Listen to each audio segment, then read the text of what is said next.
Então, em Atos capítulo 15, vocês veem, ó Senhor Jesus. Em Atos capítulo 15, vamos dar uma olhada.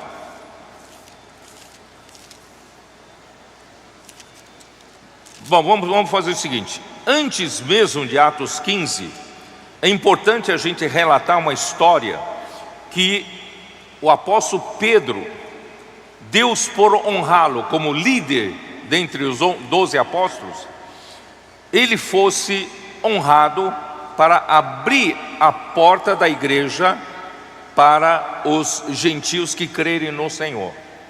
Então, eu vou relatar as coisas que aconteceram em Atos 9. Claro, antecedem Atos 15. Então, é importante saber disso. Mesmo depois da grande perseguição da igreja, vamos ler Atos 9, versículo 31. A igreja, na verdade, tinha paz por toda a Judeia e Galiléia e Samaria, edificando-se, caminhando no temor do Senhor e no conforto do Espírito Santo, ainda crescia em número. Quer dizer, mesmo depois da grande perseguição em Jerusalém, ali não só em Jerusalém, mas também na Judeia, na Galiléia e também em Samaria, a igreja continuava a crescer. O Espírito Santo continuava atuando, ali tinha liberdade de atuar. Então, a partir daí, apóstolo Pedro, versículo 32, passando Pedro por toda parte, desceu também aos santos que habitavam em Lida, encontrou ali certo homem chamado Enéas, que havia 8 anos jazia de cama, pois era paralítico. Disse-lhe Pedro: Enéas, Jesus Cristo te cura, levanta-te, arruma o teu leito. Ele imediatamente se levantou. Quer dizer, o Espírito Santo ainda estava fazendo milagres por meio do apóstolo Pedro. Ele curou um paralítico e viram-no todos os habitantes de Lida e Sarona, os quais se converteram ao Senhor. Vocês veem que ainda o Espírito Santo tinha liberdade de operar na igreja em Jerusalém através do apóstolo Pedro. Aí a partir do versículo 36 acontece uma outra coisa milagrosa por meio do apóstolo Pedro. Havia em Jope uma discípula por nome Tabita, nome este que traduzido quer dizer Dorcas. Era ela notável pelas boas obras e esmolas que fazia. Ora, aconteceu naqueles dias que ela adoeceu e veio a morrer, e depois de a lavarem, puseram-na no cenáculo. Como Lida era perto de Jope, ouvindo os discípulos que Pedro estava ali, enviaram-lhe 2 homens que lhe pediram: não demores em vir ter conosco. E Pedro atendeu e foi com eles. Tendo chegado, conduziram-no para o cenáculo, e todas as viúvas cercaram, chorando e mostrando-lhe túnicas e vestidos que Dorcas fizera enquanto estava com elas. Mas Pedro, tendo feito sair a todos, pondo-se de joelhos, orou, e voltando-se para o corpo já havia morrido há um tempo, e disse: Tabita, levanta-te.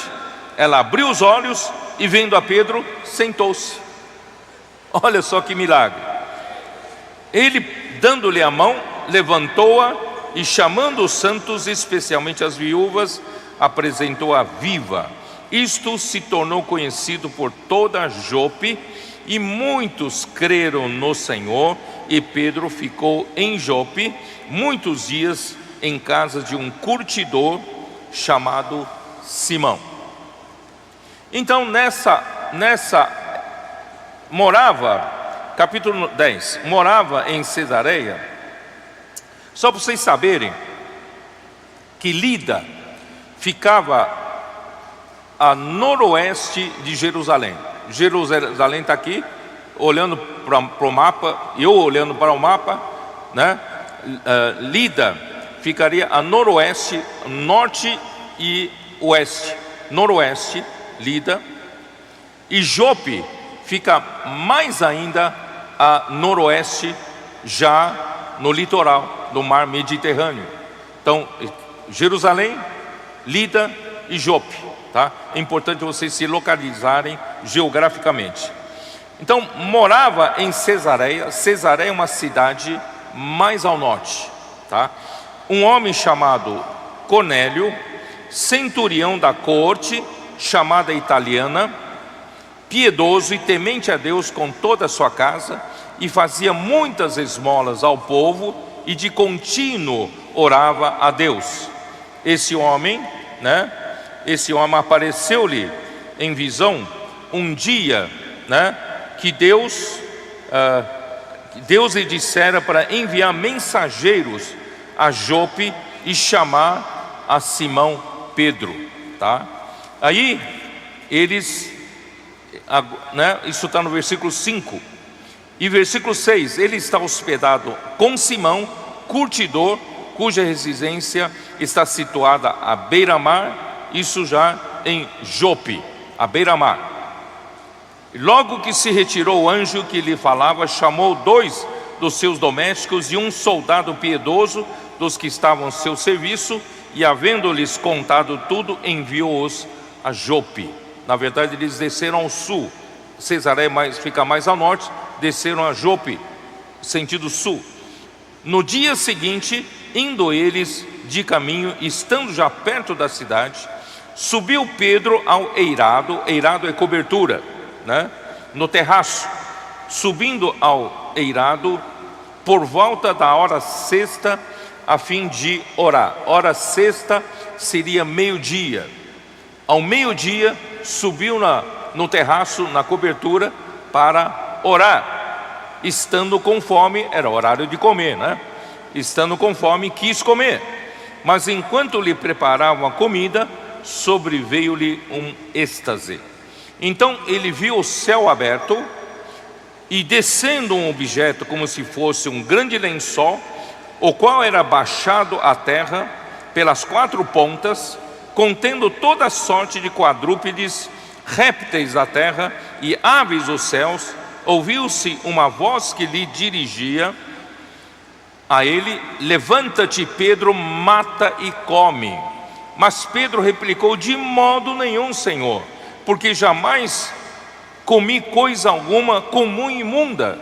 Segunda vez a voz lhe falou: ao que Deus purificou, não considere comum. Sucedeu isto por 3 vezes, e logo aquele objeto foi recolhido ao céu. Estavam todos os tipos de quadrúpedes, né, animais imundos, e Deus mandou que Pedro matasse e comesse. Irmãos, isso era justamente para quebrar o conceito do judaísmo de Pedro, porque Deus precisava preparar Pedro para entrar na casa dos gentios, para pregar a palavra aos gentios, para acolher os gentios para dentro do corpo de Cristo. Irmãos, se Pedro ainda tivesse o conceito do judaísmo, ele não entraria na casa dos gentios. Não sei se vocês sabem que os judeus tradicionais consideravam os gentios imundos, e ninguém pode entrar na casa de uma pessoa imunda, incircuncisa, e comer com eles, muito menos comer com eles, tá? Então Deus teve que preparar Pedro, tá? Então, enquanto Pedro estava perplexo, sobre o qual, pensando o que significa isso tudo que ele viu, tá? Aí chegaram os homens da parte do Cornélio e perguntaram pela casa de Simão, e pararam junto à porta e chamaram, indagaram se estava ali hospedado Simão, por sobrenome Pedro. Enquanto meditava Pedro acerca da visão, disse-lhe o Espírito: estão aí 2 homens que te procuram. Levanta-te, pois desce e vai com eles, nada duvidando, porque eu os enviei. E descendo Pedro para junto dos homens, disse: aqui me tendes, sou eu a quem buscais? Aqui viesse? Então disseram: o centurião Cornélio, homem reto e temente a Deus, e tendo bom testemunho de toda a nação judaica, foi instruído por um santo anjo para chamar-te à sua casa e ouvir as tuas palavras. E vocês perceberam, né, que Pedro, no versículo 23, Pedro fala assim: Pedro, pois, convidando-os a entrar, hospedou-os. No dia seguinte levantou-se e partiu com eles. Também alguns irmãos dos que habitavam em Jope foram em sua companhia. No dia imediato entrou em Cesareia. Cornélio estava esperando por eles, e tendo reunido seus parentes e amigos íntimos, aconteceu que, indo Pedro a entrar, lhe saiu Cornélio ao encontro, prostrando-se-lhe aos pés, o adorou. Pedro o levantou, dizendo: ergue-te, eu também sou homem. Falando, né, olha só o versículo: falando com ele, entrou, encontrando muitos reunidos ali, a quem se dirigiu, dizendo: vós bem sabeis que é proibido a um judeu ajuntar-se ou mesmo aproximar-se de alguém de outra raça. Vocês perceberam o rigor dos judeus naquela época, né? Era proibido a um judeu ajuntar-se ou aproximar-se a alguém de outra raça, aos gentios, né? Mas Deus me demonstrou que a nenhum homem considerasse comum ou imundo. Por isso, uma vez chamado, vim sem vacilar. Pergunto, pois, por que razão me chamaram, né, me mandasse chamar, tá? Então, irmãos, aí Cornélio explica sobre, né, tudo que Deus mandou lhe chamar a Pedro. Aí quando chegou no versículo 44, ainda Pedro falava estas coisas, quando caiu o Espírito Santo sobre todos os que ouviam a palavra.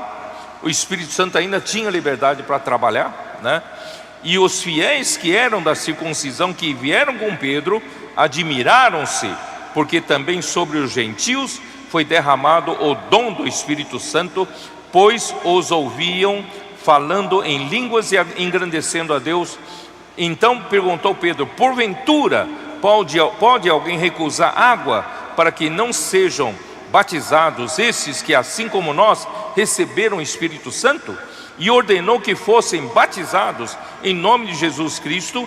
Então lhe pediram que permanecesse com eles por alguns dias.